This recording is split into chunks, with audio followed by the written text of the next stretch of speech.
Good evening, Excellencies, ladies and gentlemen. A very warm welcome to De Rode Hoed tonight.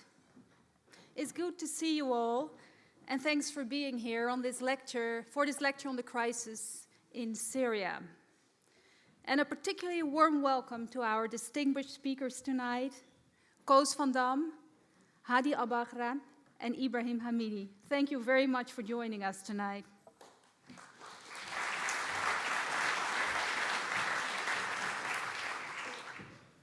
I am Karin Wester of the Ministry of Foreign Affairs. Before we get started, first, a few household remarks. First, please turn off the ringtones of your mobile phones if you haven't yet done so. And secondly, a couple of remarks on the nature of these lectures. As regular attendees of the series know, the Ministry of Foreign Affairs organizes these Henriette van Lynden lectures in order to facilitate a well-informed debate on current affairs in the Middle East.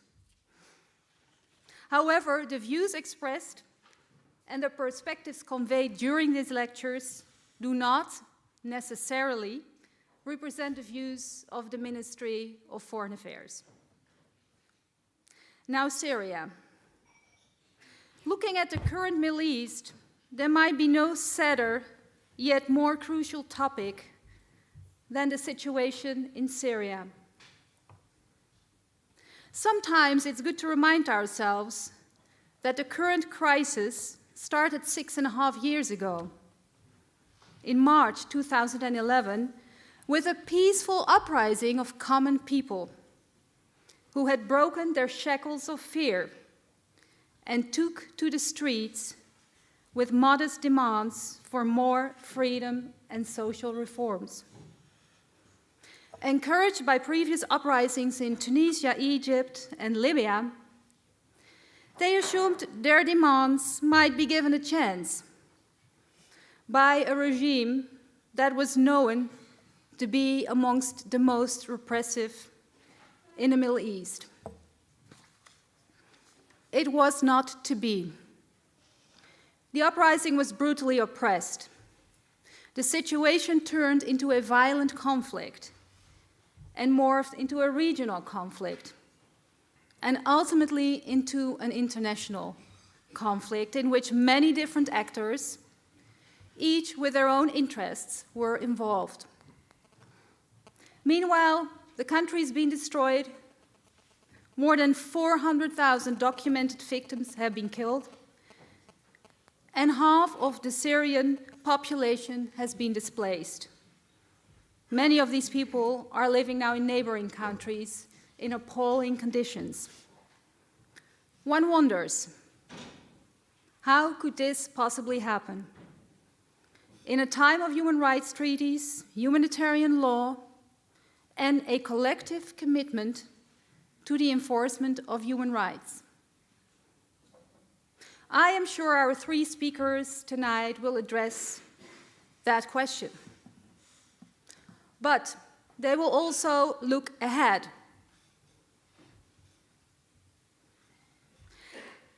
And present their views on the prospects to resolve this brutal conflict. This is a crucial time for Syria. With ISIS mostly defeated, at least militarily, Bashar al-Assad having regained control of substantial parts of Syrian territory, and an active, though not necessarily united, opposition holding other parts of the country, the question is, what will the future of Syria look like? Our intention tonight is not only to focus on the short-term military or political gains or losses, but also to look beyond those, into the future of the country and the prospects of the Syrian population. Hence the title, Syria, Who Will Win the Future? Let me now introduce the first speaker to you. Nicolaas van Dam is a former diplomat and a scholar and author on the Middle East. He is a specialist on Syria who served as Dutch special envoy for Syria in 2015 and 2016. Previously, he was the Dutch ambassador to Iraq, Egypt, Turkey, Germany, and Indonesia. He's also the author of the recently published book, Destroying a Nation, The Civil War in Syria. In the 1980s, he published The Struggle for Power in Syria, Politics and Society under Assad and the Ba'ath Party. The author Karsten Wieland wrote about Van Dam. He is a rare species, an academic analyst, an excellent diplomat who has accompanied and shaped recent Syrian history in theory and practice. He's also brutally honest, including with Western policy failures. Well, since this is an open platform for debate, we are always willing to scrutinize our own policies, and I'm sure we will not be disappointed tonight. Nicolaas van Dam, you now have the floor. Please give Mr. van Dam a warm welcome.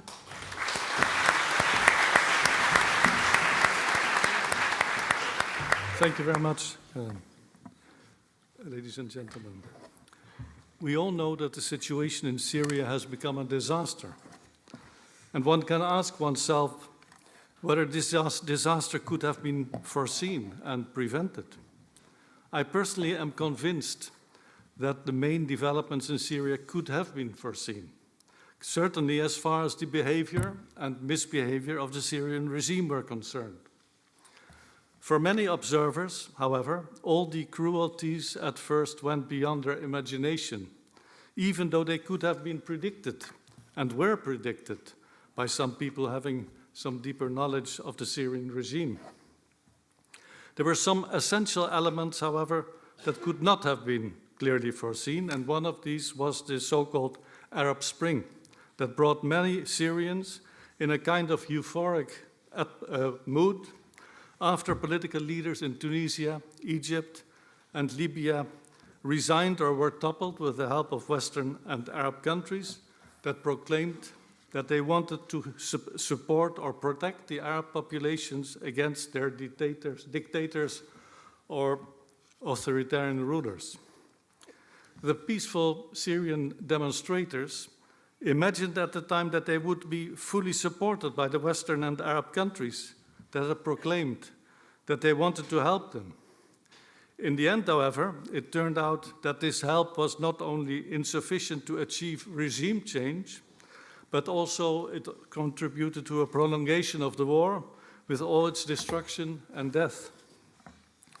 Another element that was not foreseeable at the beginning of the revolution was that the Syrian military opposition groups were going to receive substantial military aid from foreign countries like the United States, Turkey, Saudi Arabia, Qatar, and others, enough to start a combination of a civil war and a war by proxy, but not enough to bring about the regime change they wanted. In fact, the war was initiated in reaction to the atrocities of the regime, without, however, sufficient means and planning that this war against the regime could also really be won. Before engaging in the war, the interfering countries should have sufficiently studied the military situation in order to be sure that their Syrian allies had a realistic chance of winning it, but apparently they did not. The half-hearted military interventions of various countries, various foreign countries in Syria, have in fact contributed to disaster. Most of the interfering countries, like Saudi Arabia, Qatar, Turkey, the United States, Iran, Russia, and others, all had their own strategic interests and motives.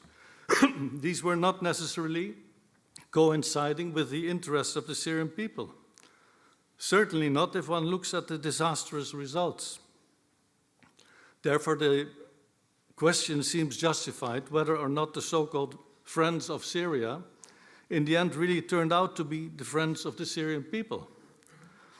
Those who supported the opposition groups generally claimed that they wanted a political solution, but this solution in reality was intended to be regime change, if not peacefully, which was not going to happen anyhow, then with military force.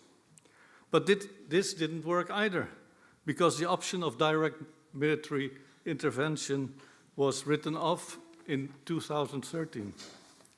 Russia and Iran intervened militarily because they wanted to safeguard the Syrian regime as an important strategic regional ally. For Saudi Arabia and Qatar, it was important to remove Syria from the Iranian power orbit. And I have few illusions that it was the priority of Saudi Arabia and Qatar to militarily impose a political system on Syria that they did not have themselves, notably a secular, pluralistic democracy.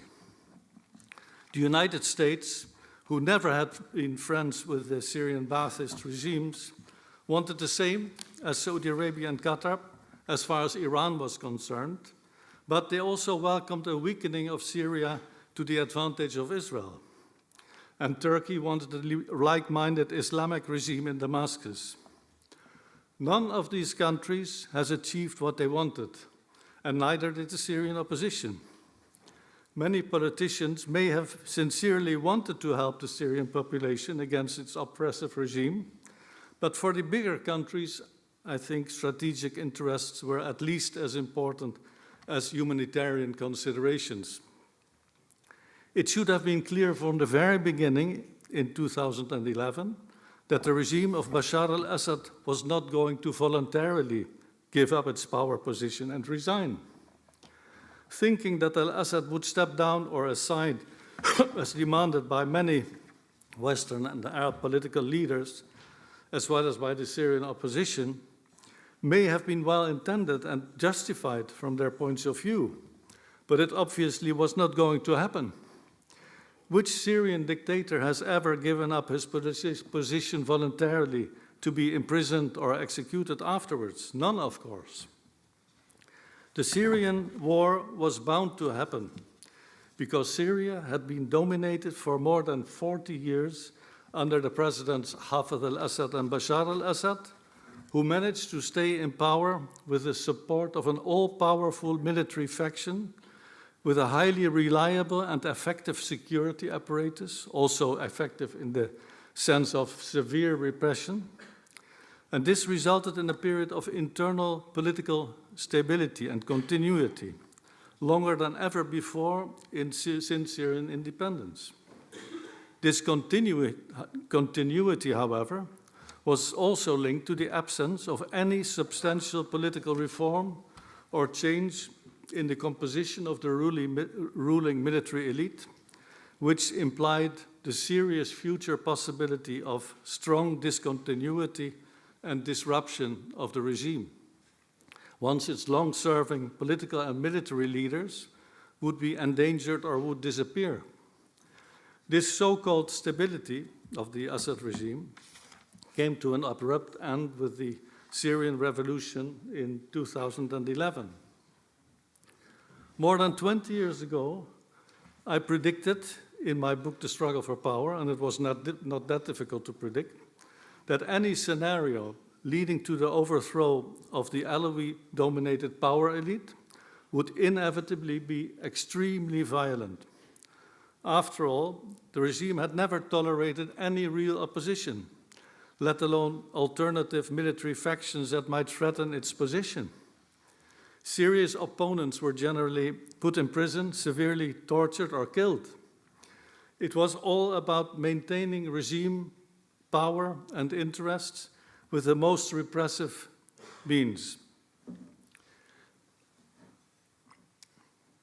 Whereas the common sectarian, regional, and family or tribal backgrounds of the Ba'athist rulers had been key to the durability and strength of the regime, the predominantly Alawi sectarian background of many of them was also one of its main weaknesses.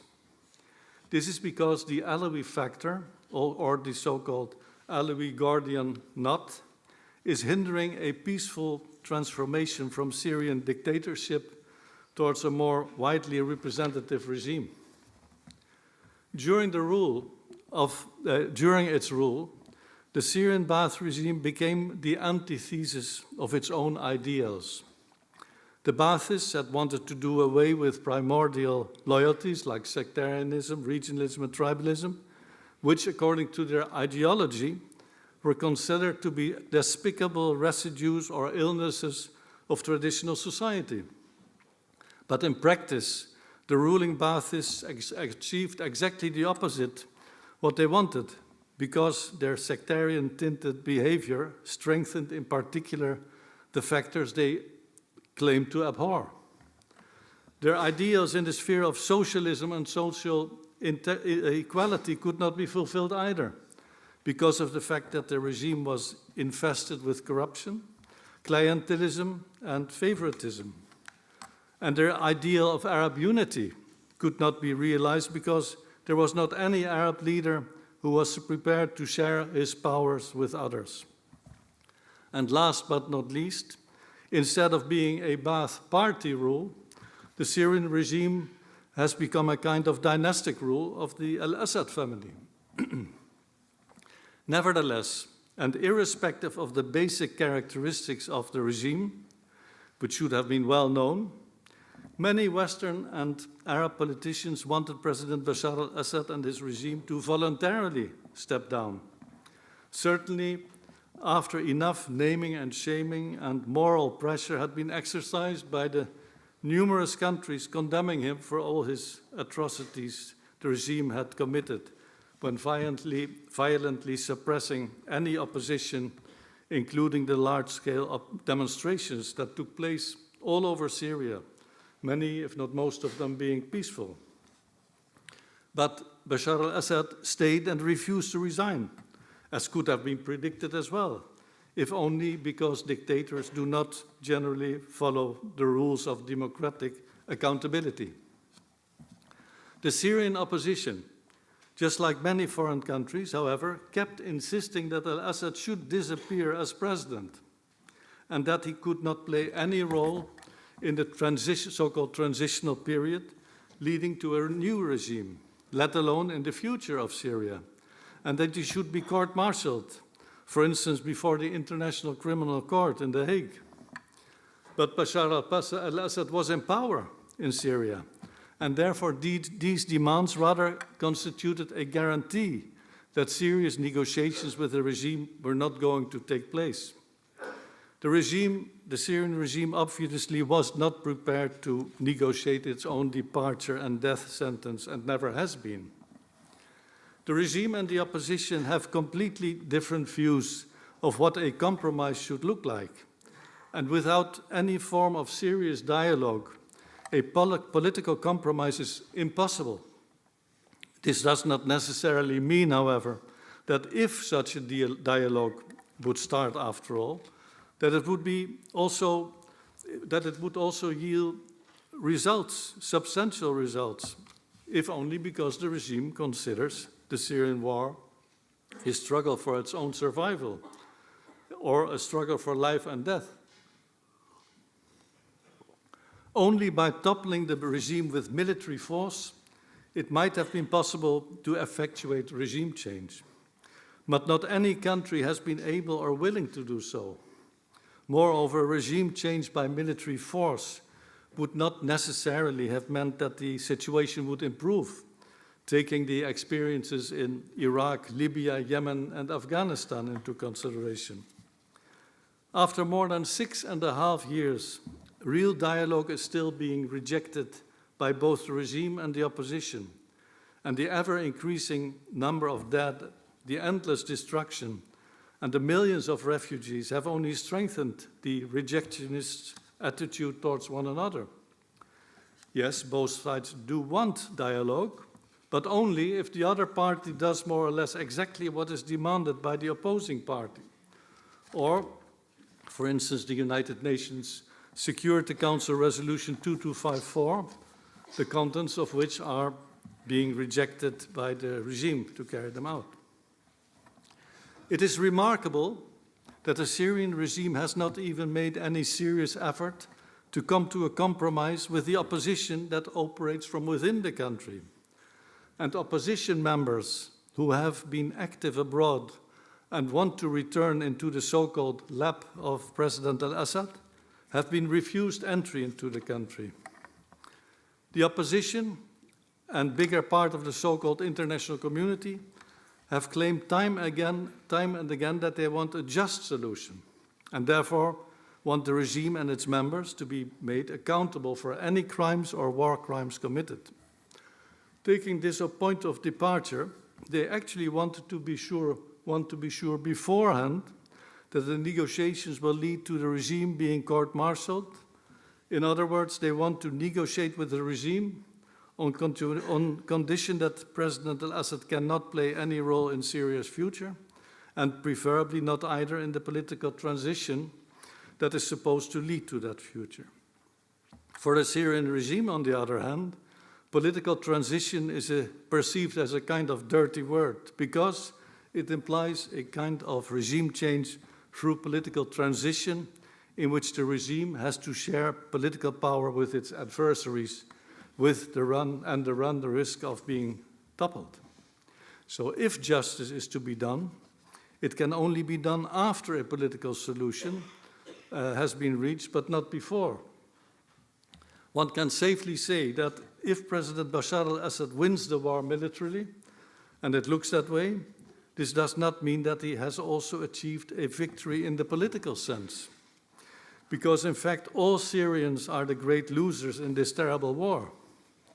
The gigantic task of bringing Syria back to normal life in every sense remains one of the weakest spots of the regime.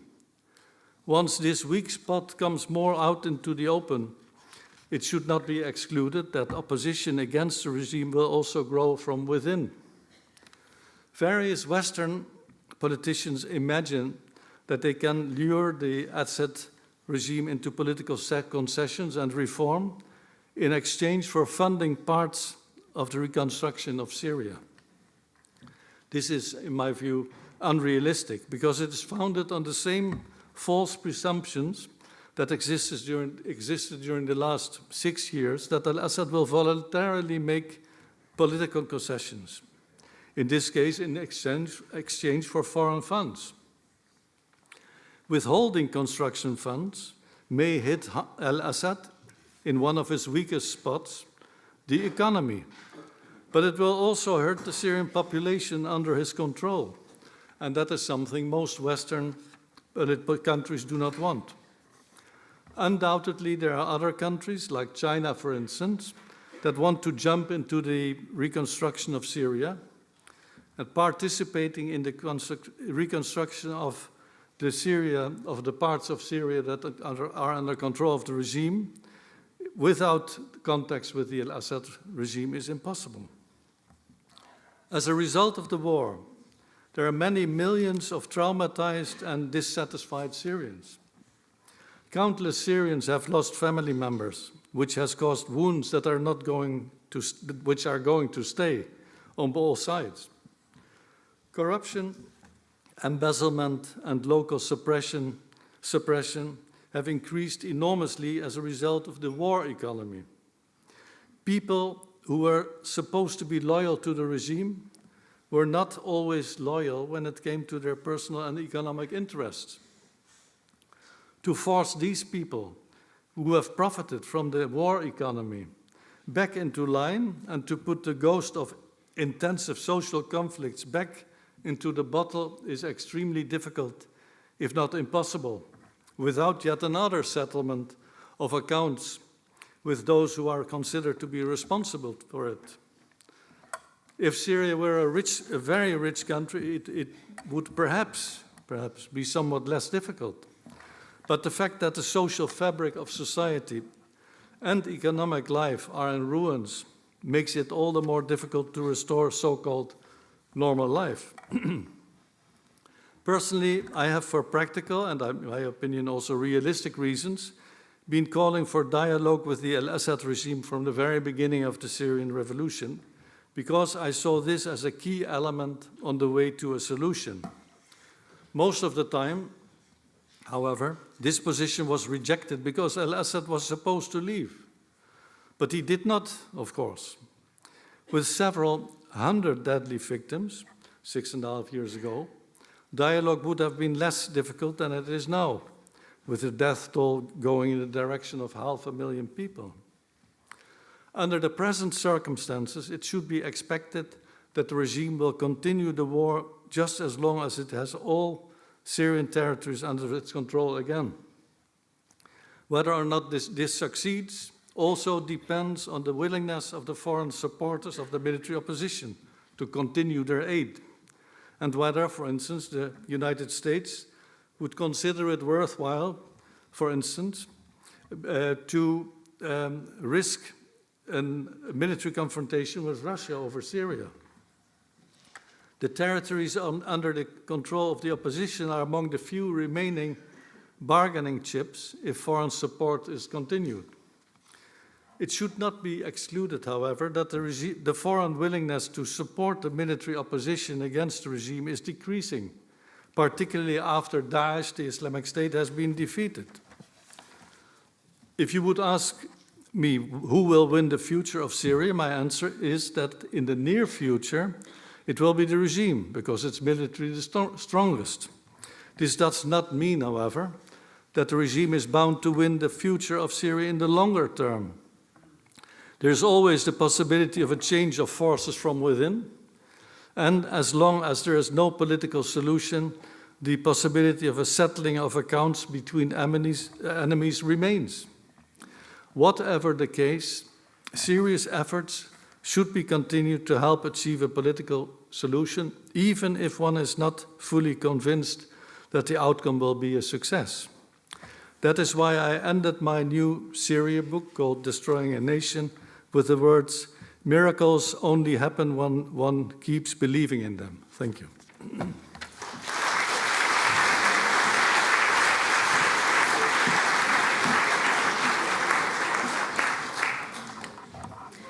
Thank you very much, Koos van Dam, for a very realistic, inevitably not very uplifting analysis, which nevertheless ended on a positive note. Thank you very much.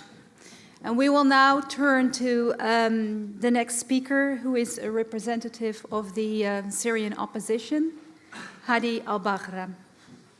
Hadi alBaqarah is a member of the Syrian Opposition Coalition. He was the president of the National Coalition for Syrian Revolutionary and Opposition Forces from July 2014 to January 2015.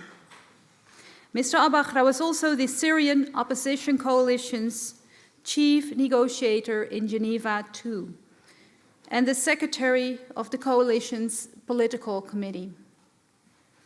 Mr. alBaqarah was born in the Syrian capital Damascus and is an industrial engineer by training who has used his extensive experience in information technology and communication management to serve the Syrian revolution from its start by co-founding groups that could bolster and coordinate communications between activists inside Syria and media outlets. He has also, over the last years, actively supported the opposition's relief works. Please give Mr. alBaqarah a warm welcome.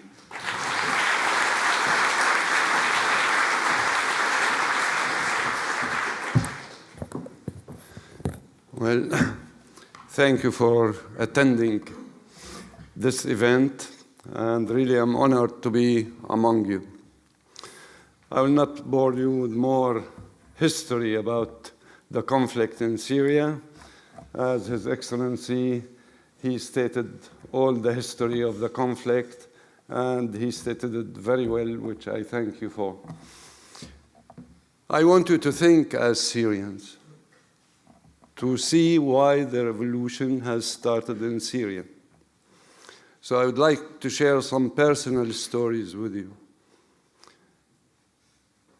Long before the revolution happened in 2004, I visited London. I visited the Museum of History. So I saw an exhibit about dinosaurs. And I felt why the children of Syria never had such an exhibit. Why don't we do it in Syria? So I went, I researched, I worked at it, I manufactured the dinosaurs in Belarusia, and I did the exhibition, the first edutainment exhibit in Syria in 2004. So I needed a guide tours for the exhibit.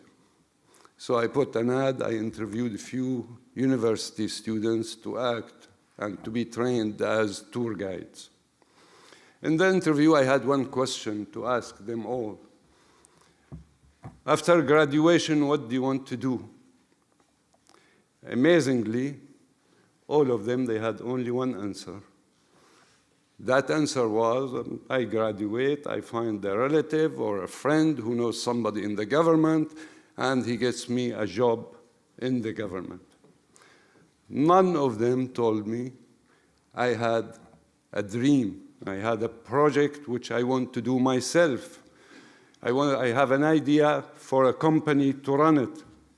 Or I dream to become the president of Syria, or a senator in the Congress, in the parliament of Syria.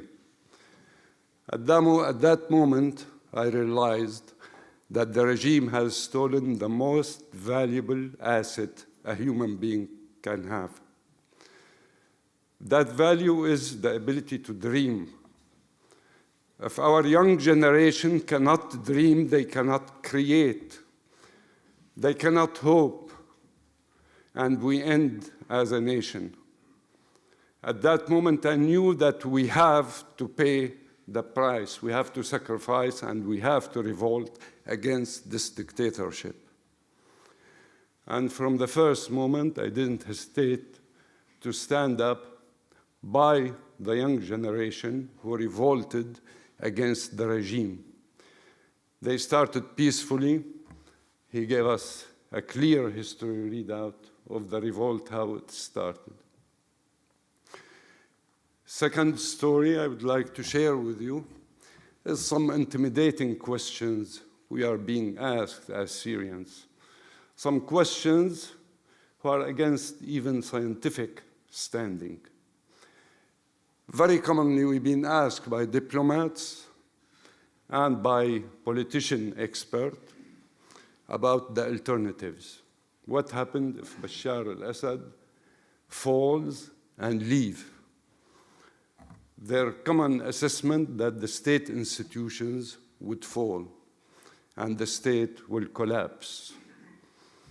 This is a contradicting question, intimidating question, because the answer for it in two parts. The first part, what type of institutions, or are they institutions, if they would collapse, if one guy would leave?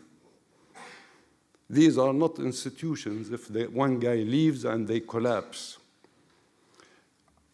But our common answer, our state institutions, and when I talk about state institutions, I'm talking about real institutions which provide services to the Syrian people. Agriculture Ministry, Education Ministry, Health Ministry, all these true public servants, our silent soldiers, which still until today they report to their work under extreme conditions. They go on daily basis to work in these institutions for making $10 or $20 a month. These soldiers are the ones who carry these institutions. These institutions are owned by the Syrian people, not by the Assad regime. These institutions have been in our life since the Ottoman Empire, 400 years ago, and they will stand any condition and they will never fall. The only institutions would fall are two institutions. One, the security institutions. And if the international community asking for these institutions to continue, these institutions are professional in spying on Syrian people. These institutions are responsible for more than 1 million deaths in our life, for torturing civilians in jail. Are you or your government standing for these institutions to continue? Sorry, we don't have alternatives for these institutions, but if you want us to live under these institutions, we will not live. We will pay the price until we are free from these institutions. The other institution that may or would collapse is an institution which we were very proud of, which is the Syrian Army. This institution started after Syria being liberated from the French occupation of Syria. This institution where every Syrian was proudly to serve in, but this institution was hijacked by Ba'ath Party in the 60s. And after the 60s, each president came and made sure how this institution will stay divided in order not to do any coup against the regime itself. So it was turned from a national institution, which we were very proud of, into a machine to serve the ruler. What we are seeking in our uprising is a dream which you lived, rights which you enjoy on daily life, and I don't think so that you think that we should not have these rights. What we are caring to regain our human and constitutional rights. These rights were stolen by a brutal tyrant dictatorship in Syria. We want to live normal life like any one of you. We want our children to have dreams equal to the dreams of your children. We want to be active, productive people who can create and be part of the civil world and of the current civilization. Syrians are your history. Syria were host for the oldest continuously city living history in the world, Damascus and Aleppo. The first alphabet in Syria. These are not owned by Syrian. This is your civilization as a human being.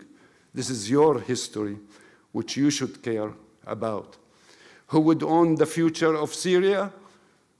Future of Syria will be owned by the people who were ready really to sacrifice 500,000 lives. The people who half of the country forced to migrate outside Syria. These people, they sacrificed, they paid the price, and I'm talking about all Syrians on all sides. Even the people fighting with Assad, they were misled to fight against their own fellow citizens. These also, they paid the price. They lost their children also. We are keen to unite Syria. Assad never won. Who won? The Iranian in Syria. Assad continued in power because of the interference of Iran, because of the presence of sectarian militia who came from Afghanistan, from Pakistan, from Iran, from Lebanon, from Iraq, to stand by Assad. They are the one winning on the ground. Assad institutions, the fear institution, the military which he stands for, already collapsed. Already he's in power because of foreign interference in Syria. So this story finished. What we are seeking now is really to liberate our country from foreign presence. We are keen to return our sovereignty and the future of our kids. Thank you all for coming.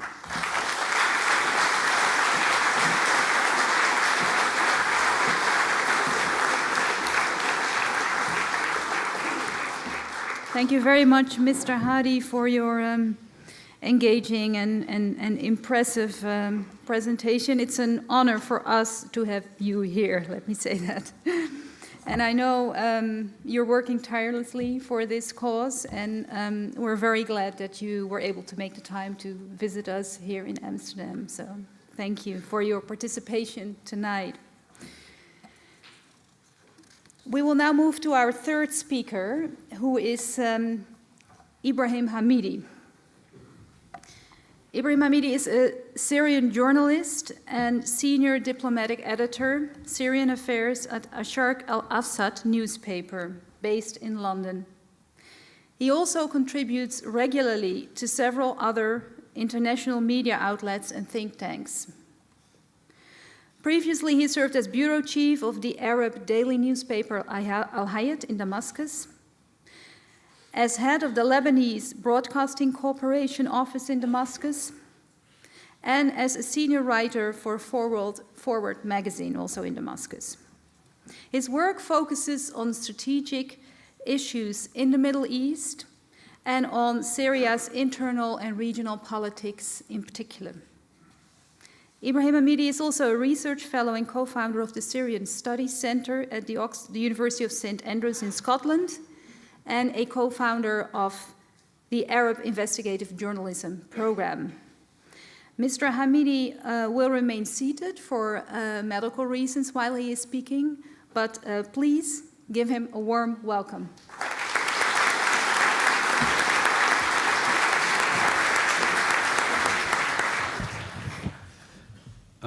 First of all, thank you so much, Karen. Thank you, Yab. Thank you. Big thank you to all the Foreign Office here for inviting me here.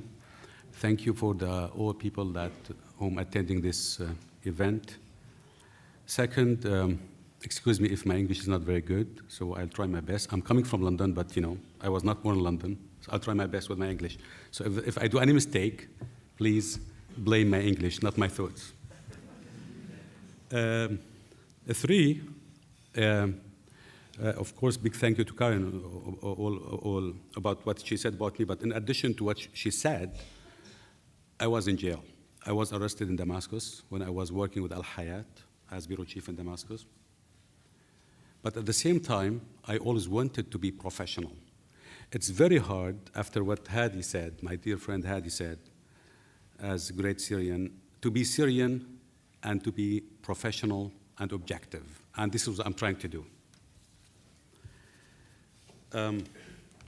Yes, as Karen said and everybody said, the whole Syrian uprising, the whole Syrian crisis started as peaceful demonstrations. It started like this. Peaceful demonstrations. This is the biggest demonstration summer 2011. That is Hama. But over time, because of the brutal response from the regime and militarization of the uprising, Islamization of the uprising, it became over time regional proxy war, and then international proxy war, and then Syria became like this. It's not a joke. It is very serious. This is 2014, 2015. We have international coalition with 70 countries bombing Syria. We have the Russians bombing Syrians. We have the Israelis bombing Syrians. And we have the Turks bombing Syrians. We have the Iraqi war jets bombing Syria. And we have the Jordanians. In addition to that, we had on the ground around 100,000 fighters in the opposition side, Islamists and moderates, and we had around 60,000 Shiite militias fighting with the regime, and we had around 60,000 Kurds fighting in north and northwest of Syria. And then the Russians intervened 2 years ago, September 2015, and by then it became international proxy war, and the way they saw it, they forgot about the whole Syrian aspiration, and they started to think of the Syrian crisis as a stage to come back to the Middle East and to make a deal with the regional powers. So they decided to freeze the conflict, and they made, just 1 year ago, deal to de-escalate the conflict, and they spoke with the Jordanians, the Israelis, the Americans to have de-escalation zone in the south, not with the Syrians. They spoke with the Egyptians and the Saudis to do a de-escalation zone in the suburb of Damascus and Homs.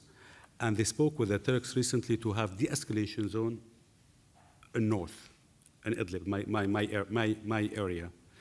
In all these 4 de-escalation zones, the Syrians were not there, and they spoke with the Americans for deconfliction agreement over the eastern part of Syria, to have the eastern part of Euphrates for the Americans and the western part of the Euphrates for the Russians and its allies.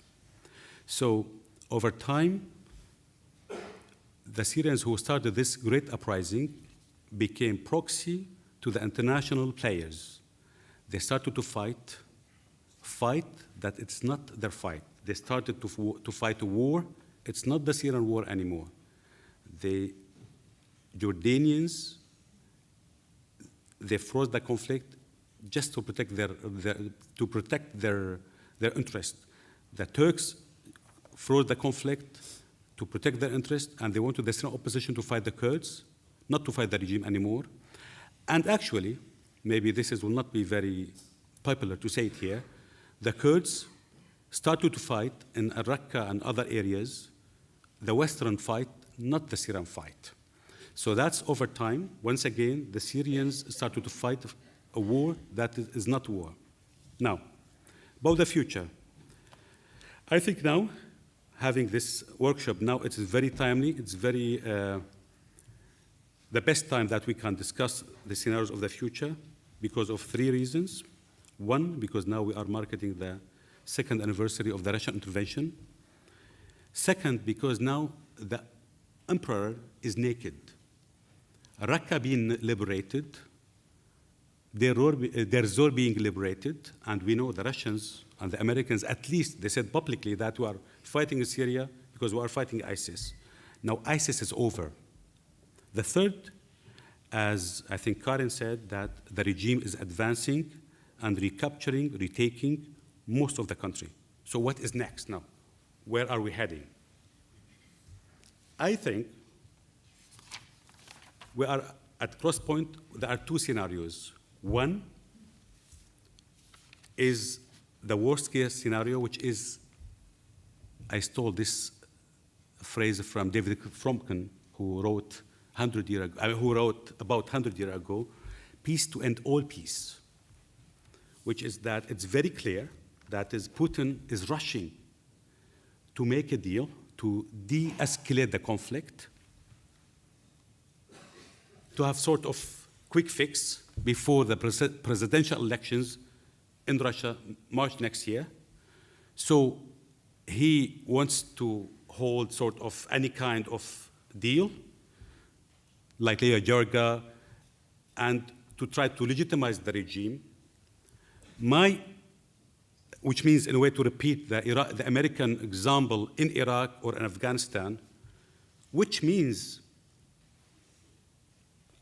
that will lead for more wars to come. In the south, in the de-escalation zone in the south, we might see a new war between, we have 30 to 35,000 FSA, Syrian Free Army. They used to be supported by the MOC Military Operations Center in the south of the CIA, and now they decided to stop the military support.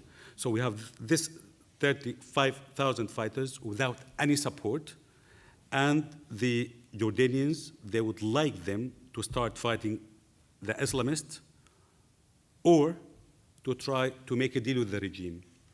I think after some time we will see that new war Nordism, new wars between those guys and the Islamists, and regarding the south, maybe we will see war initiated by the Israelis, because it seems that the Israelis are not very happy with the de-escalation zone in the south, because part of the deal was, which was struck 9th of July last year, is to push the non-Syrian fighters away from the borders, which means the Hezbollah and the Shiite militias.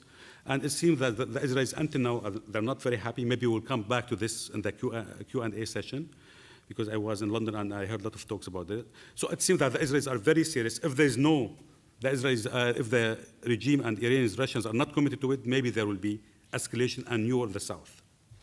In the suburb of Damascus, there might be new war between the Islamist, Jaish al-Islam, and al-Nusra, two Islamist factions, and maybe the regime will try to retake that part. In north, the de-escalation zone in the north, in Idlib, we will see, I think, 2 wars, or 3 wars, one between the Islamist, HTS, Hayat Tahrir al-Sham, al-Nusra, and the rest of the opposition troops, or opposition factions, and maybe another war between the Islamist and the Kurds. This is what the Turks want. The Turks believe that they would like to push the PYD, the Kurds, there because they feel that the Kurds have this plan to establish corridor from Afrin, north of Aleppo, to the Mediterranean Sea. The third war is, which I heard yesterday, the Ali Akbar Wilayati, the advisor of the supreme leader of Iran, he said that we would like to retake Idlib and Al-Raqqa, which means that they would like at a certain point to push the regime to Idlib. The other war that might erupt is in Al-Raqqa. The Iranians said that we would like to retake Al-Raqqa, and in addition to that, that's back to what I said about the Western war in Al-Raqqa. Al-Raqqa was retaken by the Kurds. The Al-Raqqa was retaken by SDF, dominated by the Kurds, which is a great thing, to destroy the capital of terrorist organization like ISIS. But I'm not sure that the people in Raqqa are very happy with that. Maybe they're happy for now, but I think after 6 months, after 1 year, they will revolt against the Kurdish-dominated local council, which is going to rule Al-Raqqa. The 4th or 5th wars might happen in the regime-held areas, because we always hear a lot of opposition-held areas, and we don't talk much about it. We don't talk much about the regime-held areas. There are a lot of indications that there are tensions between the Shiite militias, non-state actors supported by Iran, and the regime forces. You can tell it. We hear a lot of indications about that. The priorities of the regime are different from the priorities of the Iranians and Russians. The other thing is that we see, at least I hear a lot of reports that there are different interests between Russia and Iran as well in Syria. The Russians are supporting the regime army, and the Iranians are supporting the militias. And in the regime-held areas, we hear a lot about reports about looting, warlords, corruptions, and efficiency like that. What Hadi said, the institutions of the states are not functioning. That is the worst-case scenario, and that is what I think is going to happen. I hope I'm wrong. The best-case scenario is that this is a moment of truth. The emperor is naked. Daesh is over. Let's go back to Geneva. Let's go back to the political process. Let's resume Geneva process sponsored by the UN. Let's bring the opposition. I'm talking about the Russians and the Americans. Let's bring the opposition and the regime and push the opposition and the regime to try to find a way, settlement, to kick off a political process. I hope there will be the transitional process, but I think that is not very realistic now. To kick off political process that will lead for sort of political reforms to meet the aspiration of the Syrian people, and to combine 2 approaches, bottom-up approach and top-down approach, because now, after 7 years, the local authorities the local councils have more powers, the de-escalation zones, part of it to establish local councils. So to combine these 2 approaches, top-down and bottom-up, and in addition to that, in parallel to this political process, to start sort of reconstruction process, We heard, I was in Brussels last month, and I attended some meetings. We heard that to reconstruct Syria, you need 220 billion US dollars. So actually, to have parameters, like to link the political process with the reconstruction, that might be a good approach. And I hope this is what's going to happen. I hope this is what the foreign powers are going to work for, but I don't see that. So I will vote. If I want to bet, I will bet to the first option. And in Middle East, we always learned if you have two predictions, you always take the worst prediction, because that might be the truth in the future. So I'll stop here. So maybe we'll open it for discussion. Thank you.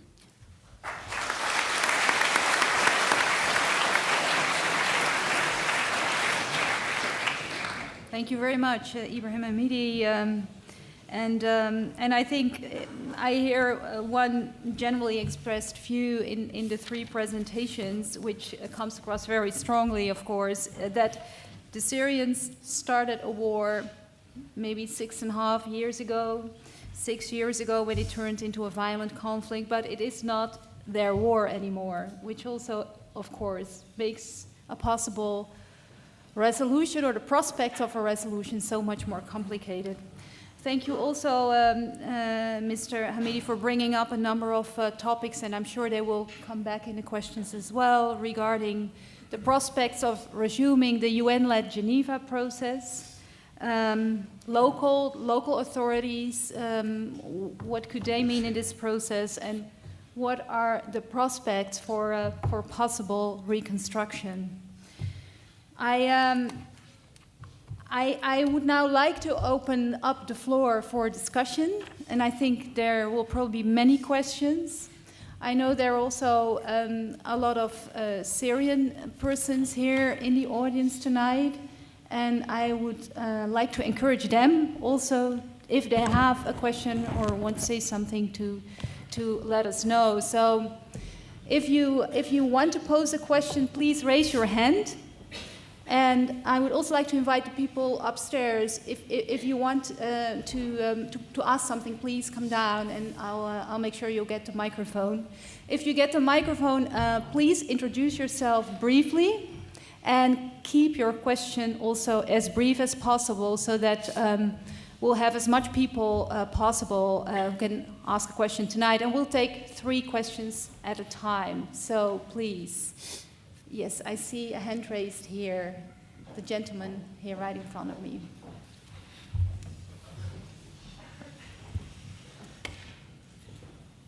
Good evening. My name is Sherwan. I'm a humanitarian worker. I worked the last 6 years in the Syrian conflict in Syria, Turkey, neighboring country, also in the Bulgarian-Turkish border, especially in 2015. What I want to ask, actually, there were the 3 presentations were amazing, actually. Each one presented one aspect, but what I want to ask, actually, and it was like a very interesting coincidence that I was reading the book of Mr. Van Damme, recently, Destroying a Nation. I want just to ask why you say destroying a nation. And I want to ask Mr. alBaqarah and also Mr. Hamady, did the Syrian ever were a nation? I mean, since 1940s, when the Syrian Republic was established, after 60 years, the Syrian could reach like the status of being a nation, and why during the conflict, as soon as the Syrian government, let's say, escalated the conflict, it led to collapse of the Syrian community. Sorry for taking long. Thank you very much. That's okay. Thank you very much. I see someone in the far back raising his hand.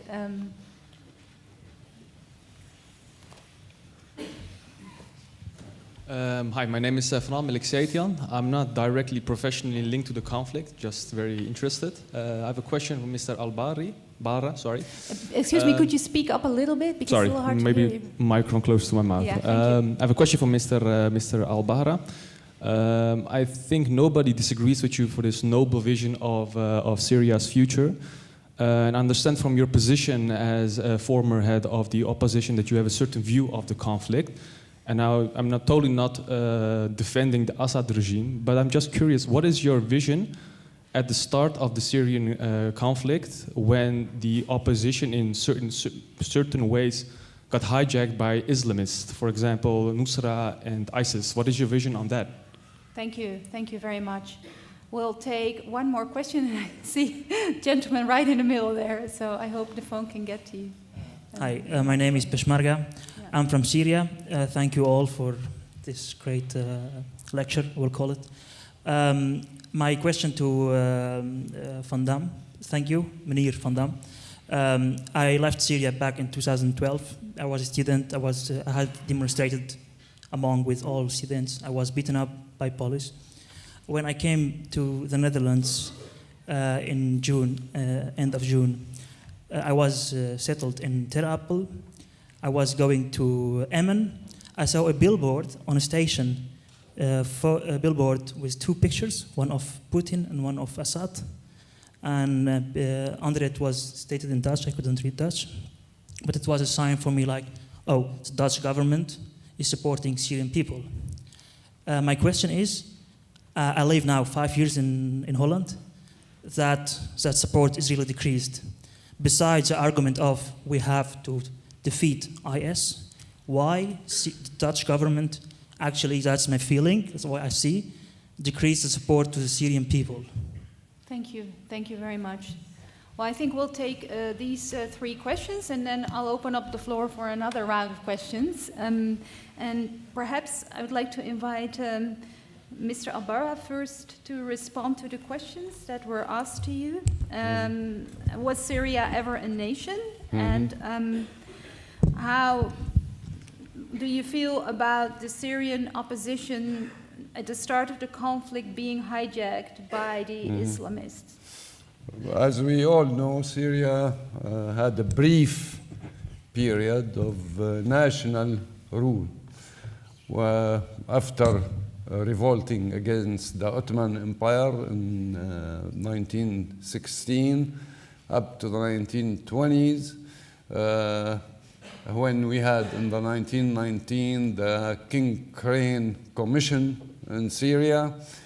And I would like you to search on the internet for the King Crane report and read what your fellow citizens in Syria thought about Syria, and you judge yourself if they were a nation or not in 1919, not now.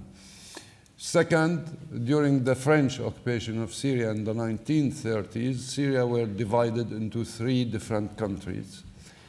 They established three different governments, three different flags, three different armies. With all their efforts, and they separated Syria in sectarian way.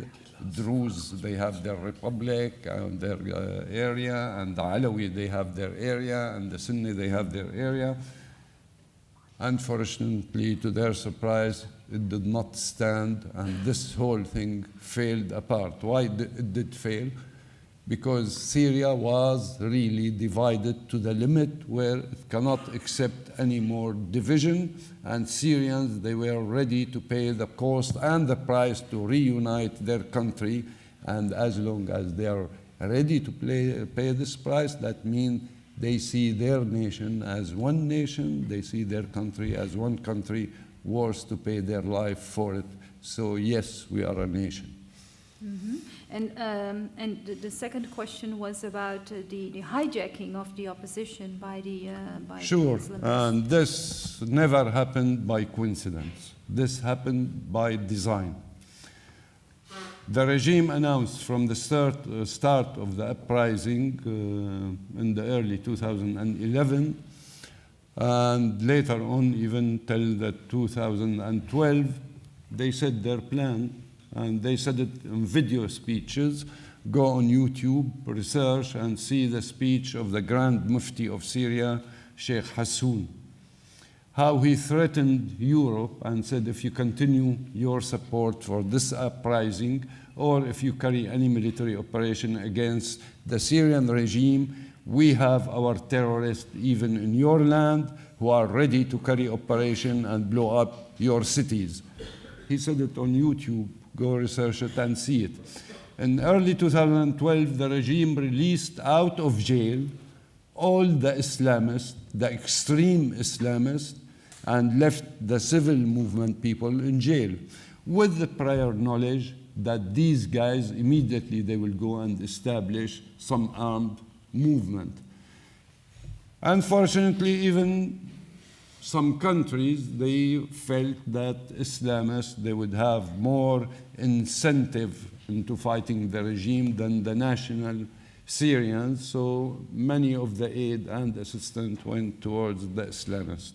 But we, as Syrians, we never supported Islamist movement against the regime only. What we supported is a national movement. We have a clear vision. What we want democratic Syria, multi-party system, civilized civil ruling system, not military system. We care about citizenship, equal rights, equal duties for all citizens. We want the return for freedom of every and each Syrian and the ruling party which will rule Syria according to our constitution and not according to their ideologies. This is in brief our idea. Thank you, thank you. Ibrahim Hamady, would you like to share some reflections on a number of these questions? Yeah. First of all, I think one of the biggest mistakes that the Syrian opposition committed is to affiliate itself with al-Nusra. Al-Nusra is terrorist organization designated according to the UN Security Council as terrorist organization, and it is. The opposition should have been very clear to distance itself from al-Nusra as organization, A. B, but at the same time, we have to, when we look at al-Nusra, we have to see the reality. I am from Idlib. Al-Nusra is very strong in Idlib, and Al-Nusra is a terrorist organization. But not all the people in Idlib are terrorists, and not all the fighters in Idlib are part of Al-Nusra. 3, if we really want to weaken al-Nusra, we have to be fair. Just imagine yourself, you are in suburb of Aleppo, that there is a guy from Afghanistan or Pakistan who doesn't know where he is. The Iranians paid him $300 per month or $500 to fight a fight that it's not his war, fighting people of Aleppo. Of course, the people in Aleppo, suburb of Aleppo and Idlib, they would go to al-Nusra to fight with al-Nusra if al-Nusra is the only way to fight the Shia. So I think we have to be very fair when we look at, if we really want to fight terrorism and to dismantle al-Nusra as terrorist organization, which she is, definitely it is. We have to be fair and look at the whole levels of the struggle. The second, my response to my friend, my colleague, the gentleman here, I think we never had a nation state in the Middle East. I think, maybe I'm wrong. Your question is very fair. I think the whole concept of nation state was important to us in Levant. It was important by the Russians, by the French, we are addicted to the Russians now, by the French and the Brits. Sykes-Picot, they draw the map of our region. They thought that they'll bring this European concept of nation state and impose it on us. And then dictators, for several reasons, it's not the time to discuss them. We failed after 100 years, and 1 year, because the 100th anniversary was last year, we failed to establish state. And that is not just in Syria. In Syria, Iraq, Lebanon, in Libya, and the rest of the region, there is no, we are pre-nation state. The whole sub-identities arise when the whole state was shaken. So I hope, but at the same time, I agree with Mr. Hadi, that should be the aspiration, to establish a nation state or to establish a state of citizenship. That should be the aspiration of the Syrians, which is not the case now. Thank you. Thank you. I'd like to invite Koos van Dam to reflect on a number of questions, in particular the title of your book, Why Destroying a Nation? And secondly, there was a question from the gentleman here, and if I understood it correctly, you asked, why does there seem to be less support from the Dutch government currently for the Syrian opposition than 5 years ago? Is that what you wanted to know?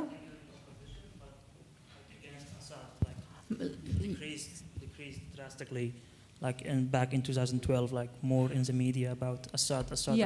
Yeah. And now it's more like IS, Islamist. But besides the argument of defeating IS. Thank you. Yes. Okay. Thank you very much. Let me first start with my book title includes the word of nation. Destroying a nation, it is not meaning that it's going to be destroyed, but it's being in the process of all kinds of forces to destroy the social fabric of Syria, of the country. So that is, I think, a correct title. But the concept of nation is a little bit vague. In English, it may be have a different value than in the Netherlands. But for instance, you have in Dutch, so have a nation, you have the Islamic nation, al-Ummat al-Islamiyya. You have the Arab nation, al-Ummat al-Arabiyya, or al-Ummat al-Kurdiyya, or other nations. And then you have the concept of the nation state. Actually, all these, the Arab countries were colonized, split up. So you have, in a way, unnatural entities, but after 100 years, the people within those entities, although they don't like the colonial boundaries, they wouldn't like either that something is taken off from their country. So contradictory, perhaps it sounds, but when there's a war, people are becoming more Syrian, perhaps, than they were before. Like in Lebanon, the Lebanese civil war, it was all within the framework of Lebanon. So there were a lot of controversies, of course, but they were Lebanese. So perhaps the Syrians have become even more Syrian than they were. There is also the ideological concept of the Syrian nation, which was the concept of the Syrian Social Nationalist Party. They thought they had the ideology that the Syrian nation is the nation, the people of the Fertile Crescent, so Syria and Iraq and the bigger of Syria. So Cyprus is part of it. I'm sorry? Cyprus is part of it. Cyprus is part of it. So this about the nation. And next year there will be an Arabic edition of my book, and one of the problems is how you translate the destroying a nation. Is it Tadmir Ummah, which I think is a wrong translation, or Tadmir al-Sha'b al-Suri, or something like that? Well, we still have to make a decision on it. Concerning the what you have perceived as if the support of the Dutch government, actually I'm not part of it any longer, but still I have some ideas about it, and correct me if I'm wrong, but the Dutch government supports the Syrian opposition. When I was a special envoy for Syria, I could go everywhere except to Syria itself, because we were not supposed to have contacts with the Syrian regime. We have all kinds of projects for the Syrian opposition. By the way, we organize also all kinds of training for negotiations and so on. We have non-lethal aid for this Free Syrian Army, a number of Syrian groups. We have certain projects, educational projects, so we support Syrian students in Gaziantep or other places. Even water projects, all kinds of projects. So, but they're not that visible, perhaps. So perhaps a little bit more, it will be known, and it is known, but perhaps it's not that visible in the media. So I think it's not at all the case that we are not anymore interested in the Syrian opposition. On the contrary, but the situation is changing. Not that our policies are changing, but the surroundings are changing, and perhaps therefore your perception is changing. But we are supporting the Syrian opposition, and not, of course, all opposition groups, but the Syrian Opposition Coalition. That's why the Special Envoy is located in Istanbul. That's in short or long, perhaps, my answer. Thank you. Thank you very much. And I would like to open up the floor for more questions. So once again, please raise your hands if you have a question, and please come down from the balcony if you'd like to ask a question. I see a gentleman over there. Thank you. Hi, I'm an undergraduate student of security studies at Leiden University. My name is Timothy van der Venne. Thank you for your inspiring and interesting speeches. My question really goes out to all three of you gentlemen, and it has to do with the role of Iran in the region. I was wondering if you could comment on whether or not you believe engaging in proxy relationships and war by proxy has become a permanent fixture of Iranian foreign policy in the region, and how you believe the role of Iran will change or develop in the future. Thank you. Thank you. Thank you very much. Please, in the front. Thanks. I worked, Stefan van Wers. I worked for 3 years for the Syrian people in Gaziantep. And I must say that there are many things I can tell you which were not okay.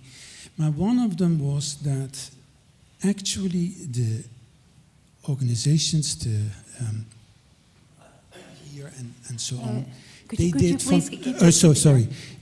fantastic work, but actually they didn't got any support.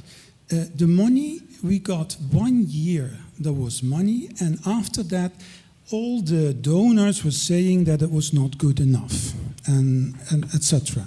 And then for 2 years almost, there was no money at all, and I still don't understand how the Syrians were able to continue, but they did.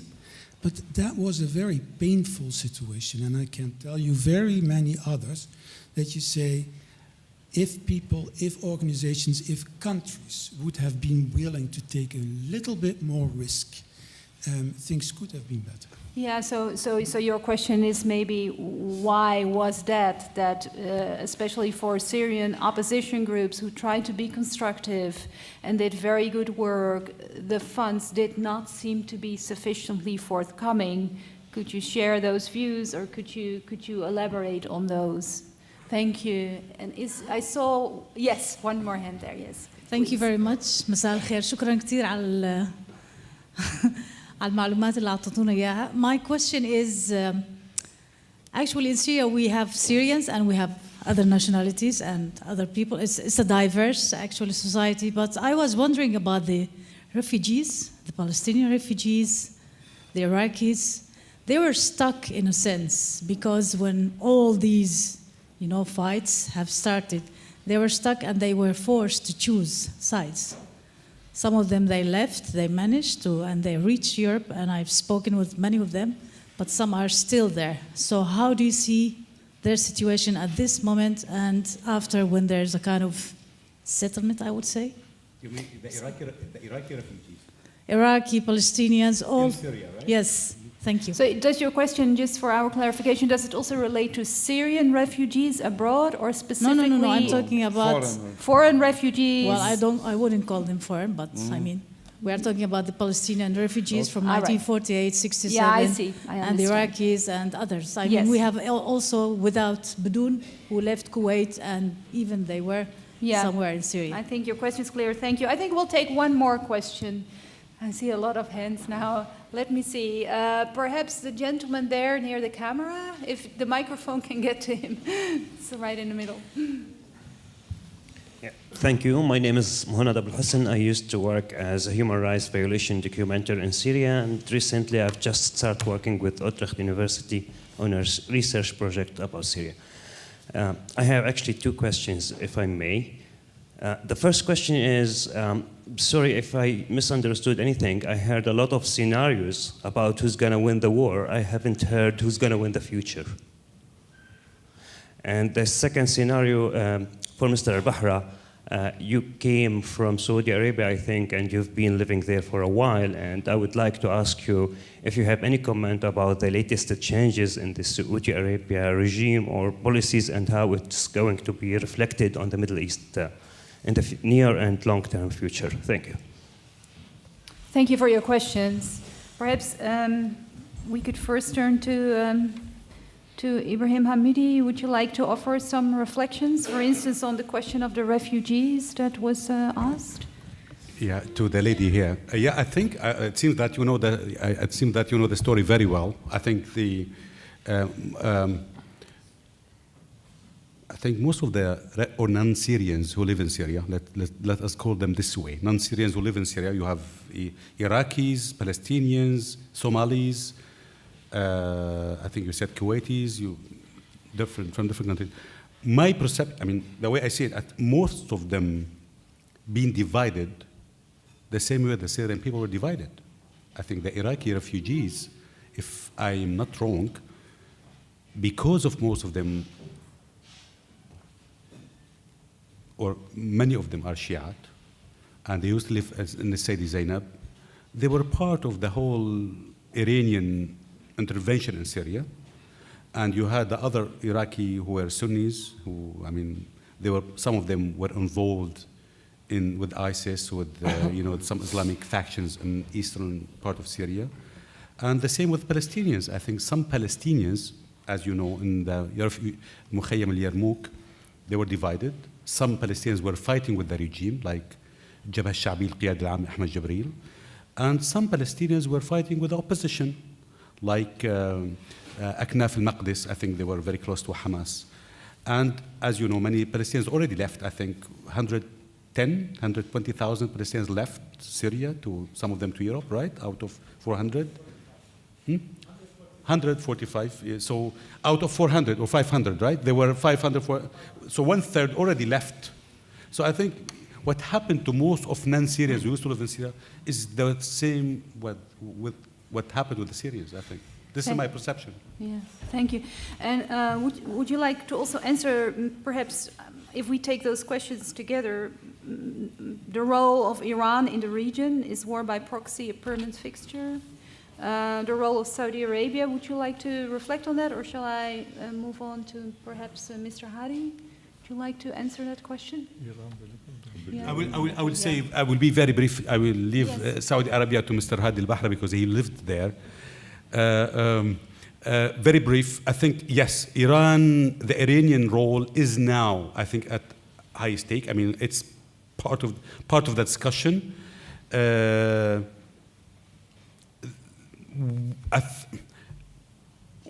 think there's some talk that if you want to reduce the Iranian influence in the region, one of the playing ground is Syria, and to control the eastern part of Syria, and to help the Kurds maybe, and the Americans to help some tribal leaders and Kurds leaders to control the eastern part of Syria and break the crescent from Tehran, Baghdad to Damascus. This is I think there's a lot of talk about this. Second is that some Gulf states, some Arab countries, they are betting that if we cooperate with the Russians might reduce the Iranian role in Syria. Mm-hmm. Okay. Yeah, no. Yes. Can I add something about Iran? In the first place, thanks to the Americans, the Iranians are influential everywhere now, because they toppled the regime of Saddam Hussein, and he was taking care of keeping the Iranians off.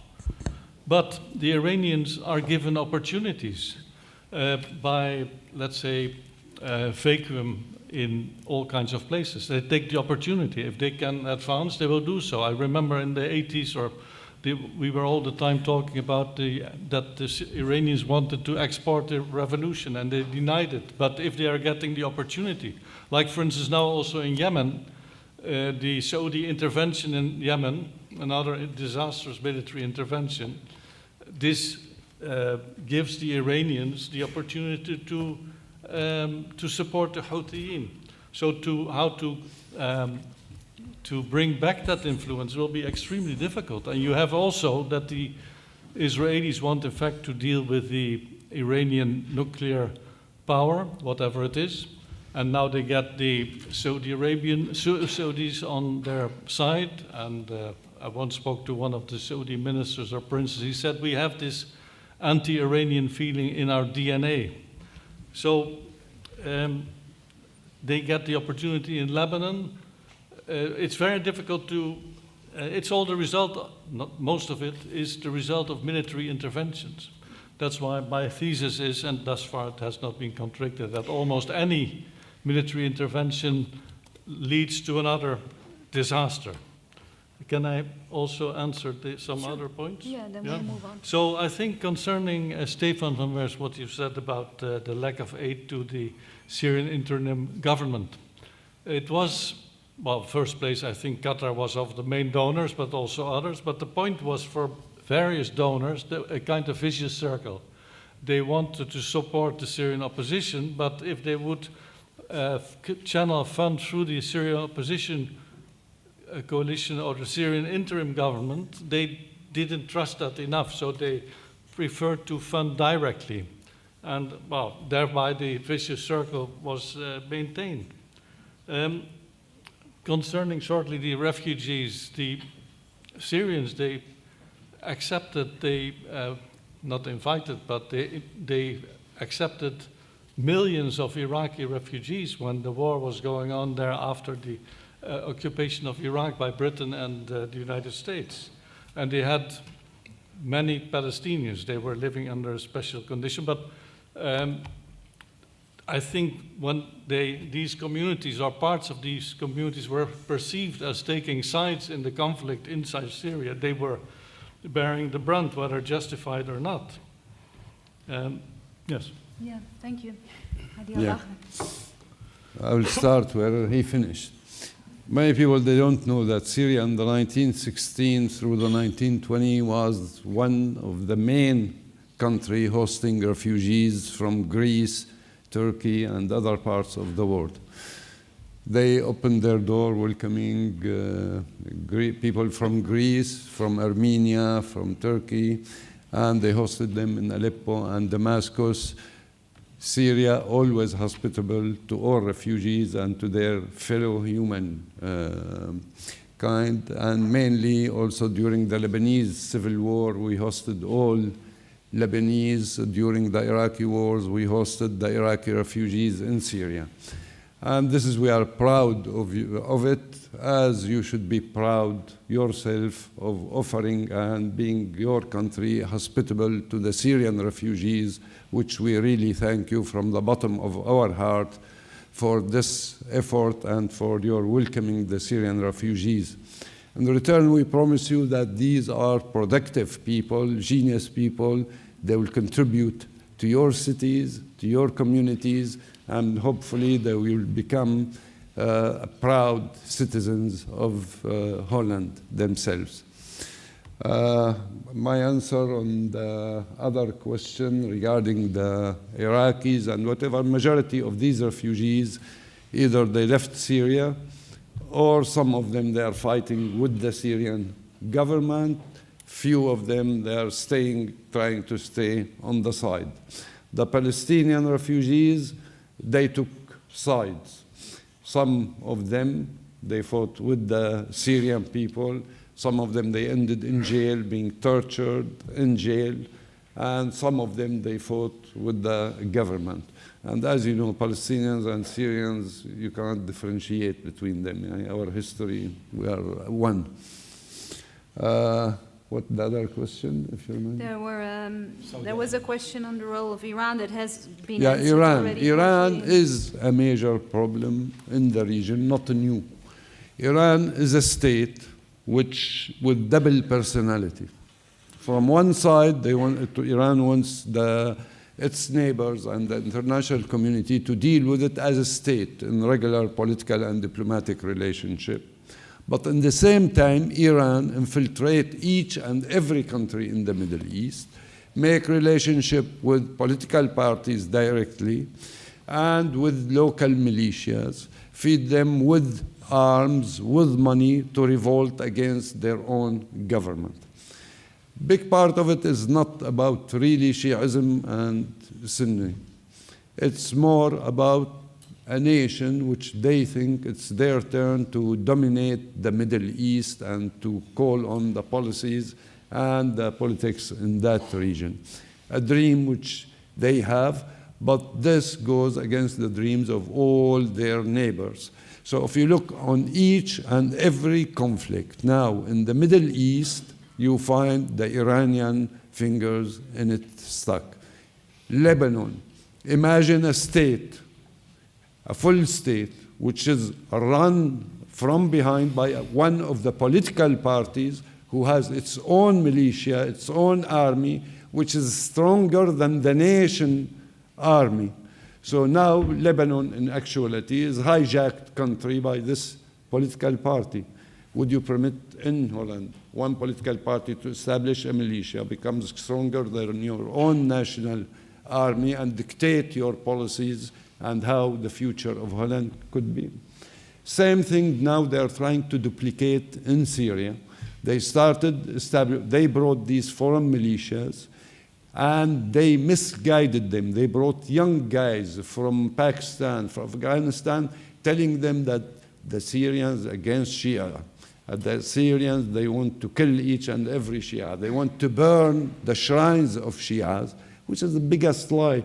The shrines of Shia, they've been in Syria thousands of years ago. Some of them hundreds of years. How they stayed in Syria if we hate Shia? We are a society open for everyone, for all ideas. We never been enemies for any ideology or whatever, as long as they stay peaceful and act peacefully. So the main core problem in the Middle East, really you cannot establish peace and stability in the Middle East unless the Iranian regime held its power in its own country and start to act as neighborly country and spend their money instead on war, spend it on the development of their own nation and maybe on some intelligent joint projects for the whole Middle East, so we can really elevate the people of the Middle East and let them enjoy and be productive in the life. Thank you. And there was also a question, I believe, on Saudi Arabia and the recent developments in Saudi Arabia, how that would possibly affect the situation. What's happening in Saudi Arabia is normal. It's normal evolvement of the regime itself, or the ruling party. As we know, Saudi Arabia has been ruled by generations of elder rulers within the ruling family in Saudi Arabia. Suddenly, these elder people, they took a wise decision that the challenges that Saudi Arabia facing in the future needs that the new young generation given a chance to lead Saudi Arabia itself. One of the princes, who is the current crown prince, Prince Mohammed bin Salman, was one of the leading, or the son of the king, who had a vision of how Saudi Arabia could move forward, which they call the vision of 2030, which lays down a real clear plan where Saudi Arabia should be by 2030. And big part of it is positive program, including privatizing some state-run companies, being more transparent, announce their budget, open their books for auditing, for the people to know, and really create more job opportunities for Saudis themselves. But this also, there are real challenges facing Saudi Arabia to go through these changes, and in the same time facing the threat of the Iranian in Yemen, for example, which is a neighbor country for Saudi Arabia and create a real threat to Saudi Arabia. On another front, they are trying to assist in resolving the Syrian crisis because they see the Iranian also threat coming from that direction. Karen, can I say a few words? Yes, of course. No, you absolutely can. But I wanted also to open the floor for one more round of questions. So would you like to do that now, or in relation to this specific issue? Yeah, okay. I think Iran issue is very important issue, very important. Just again to what responding to what the gentleman asked, since Trump announced his Iran strategy, just because I think there's a big gap between what's been announced in Washington and what is happening on the reality. Since he announced the strategy to weaken Iran, I think 2 weeks ago, the Iranians changed the whole balance of power in Kurdistan, and they pushed Barzani out, and they brought, in a way, the PUK people to be more stronger. Iran and its militias recontrolled Deir Zor and yesterday alBaqarah. this eastern part of Syria, and Iran fired missiles on Riyadh.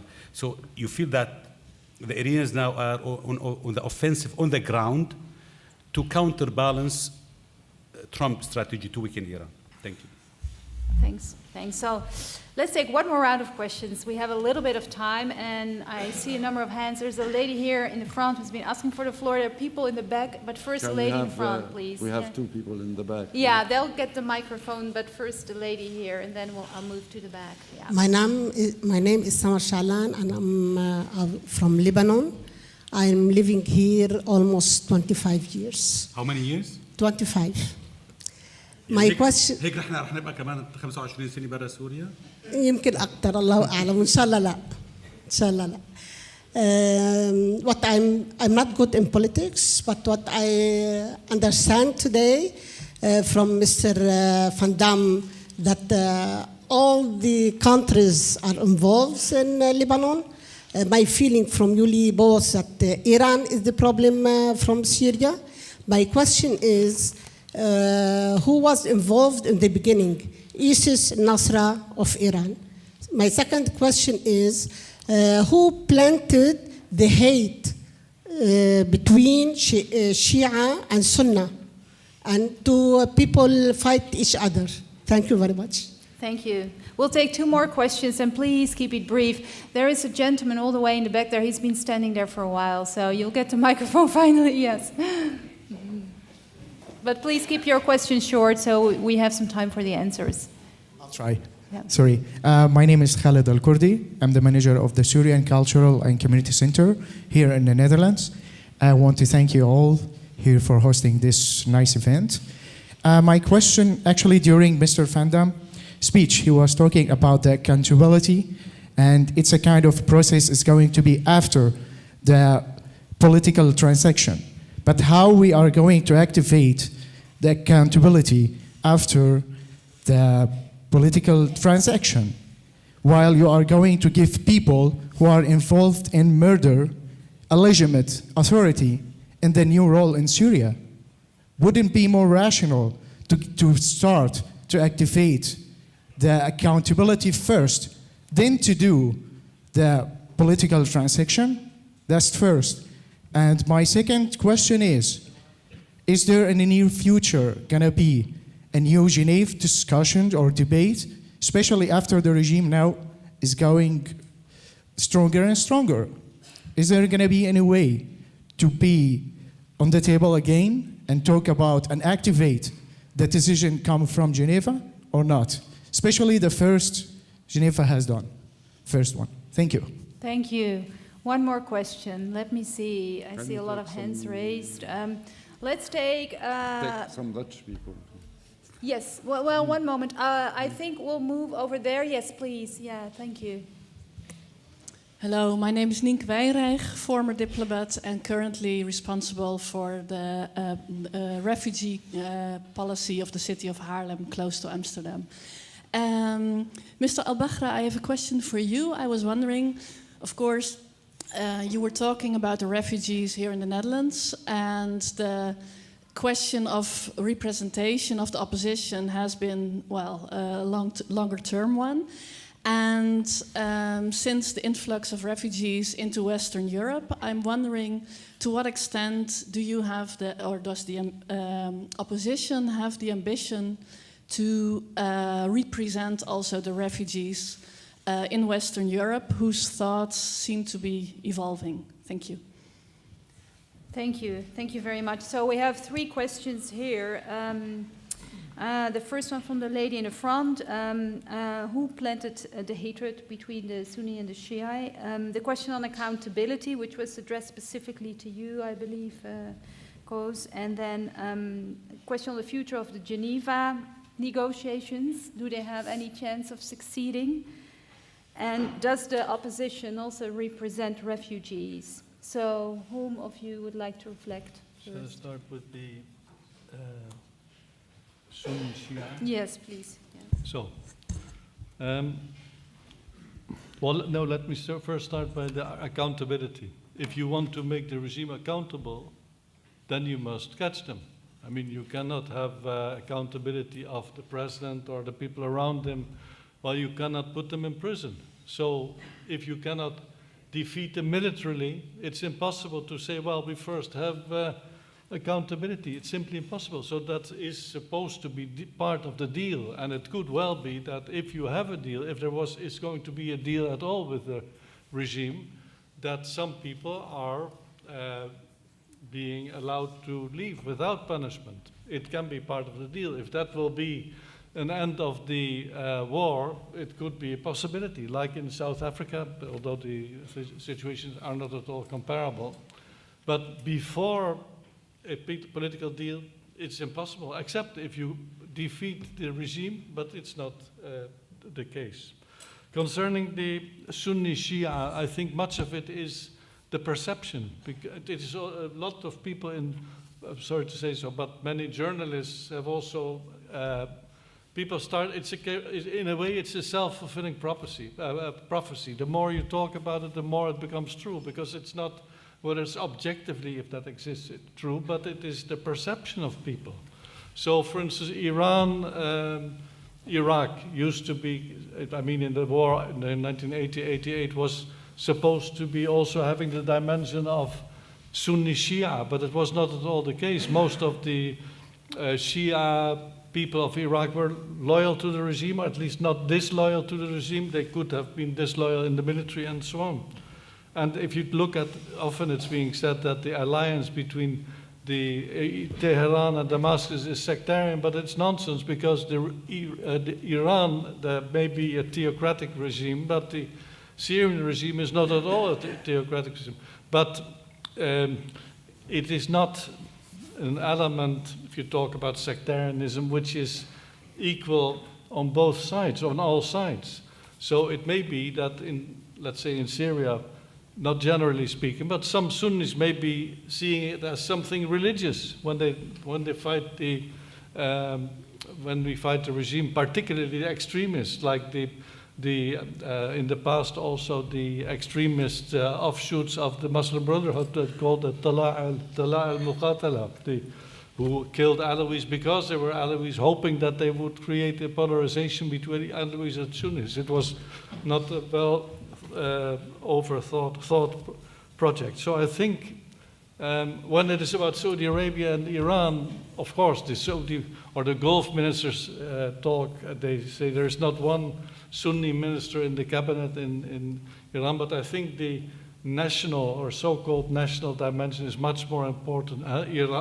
Well, Farsi or Persian, many will deny it, but it is more about nationality or the wish to have a great nation, to use that fake, the nation of Iran, which is then mainly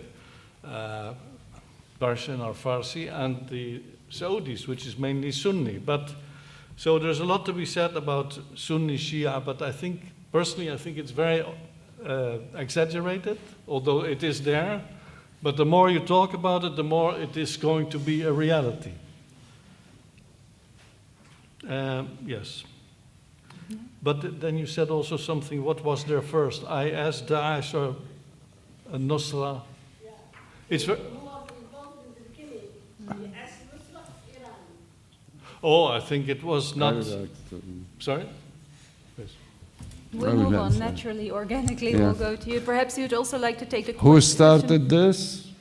I remind you, during the Civil War and the war of 2006, Syrian Sunnis, they hosted Shia families in their homes. We opened our doors, our homes, my own house, one of them was, to host all of them. We loved each other.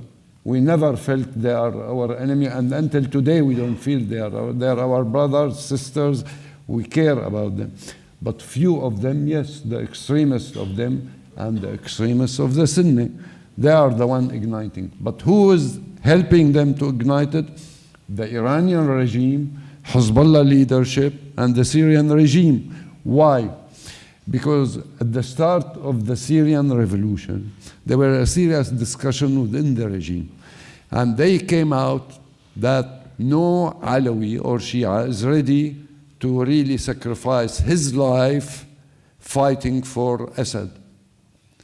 But if they let each Alawi and Shia think that he's fighting for his own survival, then they will stand by Assad.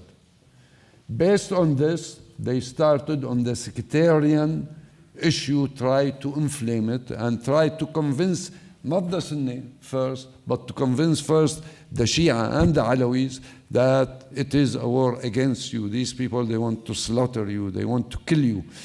Even we know for a fact the first videos which igniting the sectarism issue in Syria were leaked by the Syrian intelligence themselves. And this is a proven case. So these are the people who really inflamed the situation, not the people or who came first, Nusra or whatever.